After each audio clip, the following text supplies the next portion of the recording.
Assalamualaikum dan salam sejahtera. Gangguan mental, apa itu gangguan mental? Gangguan mental merujuk kepada keadaan atau penyakit yang mempengaruhi fungsi minda, perasaan atau tingkah laku seseorang. Gangguan ini boleh melibatkan pelbagai gejala dan tahap keparahan seperti kebimbangan, depresi, skizofrenia dan gangguan suasana hati. Individu yang mengalami gangguan mental mungkin mengalami kesukaran dalam berfikir, merasa, berinteraksi dengan orang lain atau menjalani kehidupan harian dengan normal. Terdapat juga perbezaan gangguan mental iaitu minor disorder, manic depressive behavior, paranoid behavior dan skizofrenia. Seterusnya, ini merupakan antara kategori gangguan mental iaitu yang pertama, gangguan mood terbahagi kepada kekurangan measure dan gangguan bipolar. Yang kedua, gangguan kebimbangan iaitu kebimbangan umum dan gangguan panik. Yang ketiga, gangguan pemakanan iaitu anorexia nervosa dan bulimia. Seterusnya, gangguan psikotik iaitu skizofrenia. Gangguan personality iaitu gangguan personality antisocial dan gangguan kepribadian borderline. Gangguan kurang daya tumpuan atau hyperaktif ADHD. Dan yang terakhir, gangguan obsesif kompulsif iaitu OCD. Seterusnya, stigma gangguan mental. Stigma gangguan mental terbahagi pada 4. Yang pertama, prasangka dan stereotip. Orang yang mengalami gangguan mental seringkali menghadapi prasangka dan stereotip negatif seperti dianggap tidak normal atau tidak boleh diandalkan. Yang kedua, perspektif berbahaya. Terdapat pandangan dalam masyarakat bahawa individu dengan gangguan mental berpotensi berbahaya walaupun kebanyakan daripada mereka tidak mempunyai kecenderungan untuk menjadi berbahaya. Yang ketiga, kurangnya pemahaman umum. Ketidakpahaman mengenai gangguan mental sama ada di kalangan masyarakat umum atau individu boleh menyebabkan peningkatan stigma.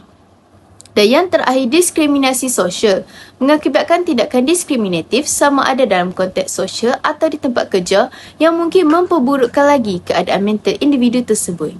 Masalah definisi bagi gangguan mental kita dapat lihat dari 3 aspek. Yang pertama, statistik, klinikal dan reaksi masyarakat.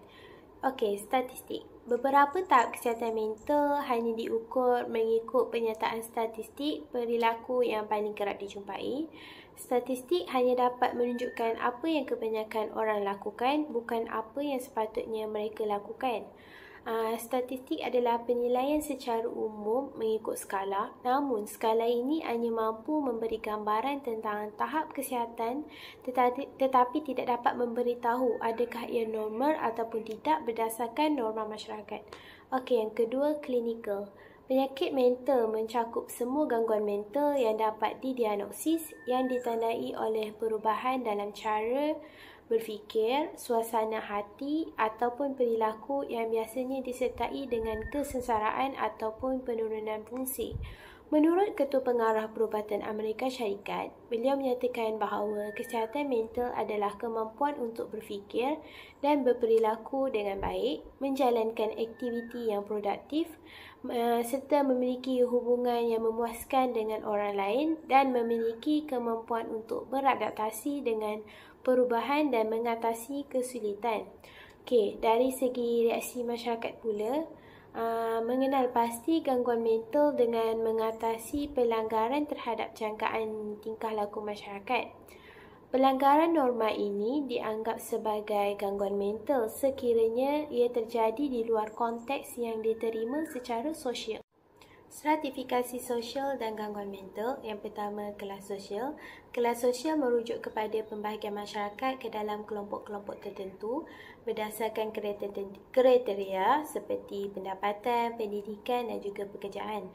Terdapat juga perbezaan dalam kelas sosial yang dapat memberi kesan signifikan terhadap kesejahteraan mental individu. Contohnya, tahap kesihatan mental orang yang berasal daripada kelas sosial yang tinggi adalah baik kerana mereka memiliki akses yang lebih baik terhadap sumber daya seperti pendidikan, pekerjaan yang stabil dan layanan kesihatan mental. Yang kedua, dari segi umur, individu muda cenderung mengalami gangguan mental pada kadar yang lebih tinggi daripada orang yang lebih tua. Selain itu, individu muda memiliki pelbagai masalah dan juga tekanan yang banyak yang harus dipikul berbanding orang yang lebih tua. Contohnya, kejayaan pendidikan, pekerjaan, masalah perhubungan dan ketidakpastian masa hadapan. Yang ketiga, dari segi status perkahwinan, Hubungan perkahwinan yang lebih kukuh dapat melindungi individu daripada beberapa gangguan mental. Selain itu, individu yang tidak pernah berkahwin, bercerai dan berpisah mempunyai potensi untuk mengalami gangguan mental pada kadar 2 hingga 3 kali lebih tinggi daripada individu yang berkahwin. Tekanan sosial dan dalam gangguan mental. Yang pertama, stres dalam kehidupan moden. Kehidupan moden ni sering penuh dengan tekanan dari tuntutan multitasking, kehidupan yang sibuk dan juga tanggungjawab yang kompleks. Seterusnya, stres dan kebimbangan. Keadaan stres yang kronik ataupun berulang boleh memicu respon kebimbangan yang membawa kepada gangguan kebimbangan. Selain itu, kegagalan mengurus stres dengan baik juga boleh meningkatkan lagi risiko perkembangan kecemasan. Yang terakhir, stres dalam situasi sosial. Interaksi sosial seperti pertemuan sosial ataupun berucap di depan umum boleh juga menjadi punca stres bagi sesetengah individu. Oleh itu, situasi sosial yang berlebihan dan berpanjangan boleh menyebabkan kemarahan, ketakutan, kekecewaan dan kebimbangan yang dapat memberi kesan buruk kepada kesihatan fizikal dan mental. Permulaan gangguan mental mungkin didahului oleh peristiwa kehidupan yang penuh tekanan, termasuklah perkahwinan, penceraian, penyakit ataupun kematian saudara yang terdekat dan juga rakan. Gangguan pemakanan adalah tabiat pemakanan tidak normal atau kebimbangan mengenai berat dan bentuk tubuh. Antara gangguan pemakanan yang pertama adalah anorexia nervosa, iaitu memberi maksud gangguan makan di mana seseorang mempunyai keperluan makanan yang terlalu rendah dan kebimbangan yang tidak wajar tentang berat badan dan bentuk tubuh. Individu ini mungkin terlalu berusaha untuk menurunkan berat badan, seringkali melibatkan pemakanan yang sangat terbatas. Yang kedua, bulimia nervosa. Bulimia nervosa merupakan tabiat mengambil makanan dan kemudian mengeluarkan semula apa yang dimakan, seperti memuntahkan semula makanan. Yang ketiga, gangguan makan selektif, iaitu gangguan makan selektif atau kadang-kadang dikenali sebagai pemakan karena adalah keadaan di mana seseorang mempunyai keengganan untuk makan pelbagai jenis makanan. Pilihan diet yang terhad dapat memberi kesan negatif kepada kesejahteraan nutrisi dan perkembangan individu. Dan yang terakhir, gangguan makan binge ataupun binge eating disorder merupakan gangguan makan binge melibatkan episod makanan berlebihan yang tidak terkawal di mana individu memakan jumlah makanan yang besar dalam masa yang singkat. Individu ini mungkin merasa kehilangan kawalan semasa episod makan dan seringkali mengalami rasa bersalah atau malu selepasnya. Kawalan sosial terhadap gangguan mental. Beberapa orang yang mengenali gangguan mental mereka sendiri dan dengan sukarela mencari bantuan. Namun, bukan semua orang yang memerlukan bantuan tersebut mendapat pertolongan. Hal ini kerana stigma yang signifikan berkaitan dengan gangguan mental. Banyak orang enggan mendedahkan kepada orang lain bahawa mereka mengalami gejala yang berkaitan dengan gangguan mental. Oleh itu, terdapat beberapa langkah untuk menangani hal ini. Yang pertama, hospital penyakit mental. Selama berabad-abad, masyarakat tradisional menangani gangguan mental yang ketara dengan menghukum ataupun mengasingkan individu yang terjejas dan mereka seringkali mengeksploitasi orang yang mengalami gangguan mental kepada rawatan yang ketara dan bahkan kejam.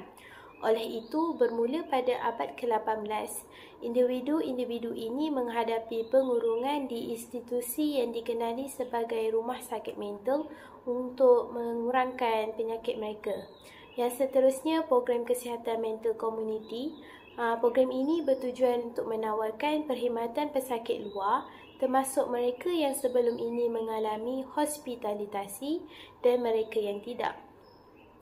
Sekretari, ahli psikologi dan juga pekerja sosial dan bukan profesional akan menjalankan program berasaskan kaunseling individu dan terapi berkumpulan. Beberapa pusat besar juga akan menawarkan program khusus seperti terapi pekerjaan. Mengurangkan stigma. Masyarakat pada hari ini melihat orang yang mengalami gangguan mental sebagai individu yang sukar diramal dan sangat berbahaya. Oleh itu, orang-orang yang mengalami gangguan mental tidak mahu mendapatkan bantuan. Oleh itu, bagi menangani stigma ini, kita perlulah mencari punca-punca kepada gangguan mental dan mencari rawatan yang sesuai bagi menangani gangguan mental tersebut. Kesimpulan yang pertama ialah pelbagai jenis gangguan mental, iaitu setiap jenis gangguan mempunyai ciri-ciri unik dan memerlukan pendekatan rawatan yang spesifik. Yang kedua, kompleksiti faktor pemicu. Gangguan mental disebabkan oleh kombinasi faktor genetik, biologis, psikologis dan persekitaran. Yang ketiga, pentingnya pencegahan dan pengurusan. Pengurusan yang efektif melibatkan terapi, ubat-ubatan dan sokongan sosial untuk membantu individu mengatasi dan mengelola gangguan mental. Dan yang keempat, peranan lingkungan dan sosial. Sokongan keluarga dan masyarakat merupakan elemen penting dalam pemulihan individu yang mengalami gangguan mental. Dan yang terakhir, proses pemulihan yang berterusan. Ia melibatkan langkah-langkah untuk mengelola simptom, membangunkan semula keseimbangan dan menyesuaikan diri dengan kehidupan sehari-hari. Sekian, terima kasih.